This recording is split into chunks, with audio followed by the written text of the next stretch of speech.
इन मदरसों के बारे में कोई ये कहता है कि बंद करा दिए जाएं, तो करा दीजिए, लेकिन वो कौन थे और जिन्होंने कुर्बानी दे दी, सूली पे लटक गए, उफ नहीं की, वो कौन? इन मदरसों के बारे में कोई ये कहता है कि बंद करा दिए जाएं, तो करा दीजिए, लेकिन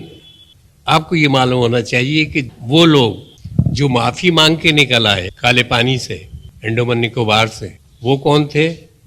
और जिन्होंने कुर्बानी दे दी, सूली पे लटक गए, उफ नहीं की, वो कौन थे? आज ये मदरसे जगह भी देते हैं, खाना भी देते हैं, पढ़ाते भी हैं, उर्दू, हिंदी, अंग्रेजी और कंप्यूटर एजुकेशन अगर वो पढ़ा रहे हैं तो इन तंग नजरों से वो भी बर्दाश्त नहीं हो रहा कि ये आतंकवाद के की जो बात कर रहे हैं, उन्हीं के बाबा अजदाद ने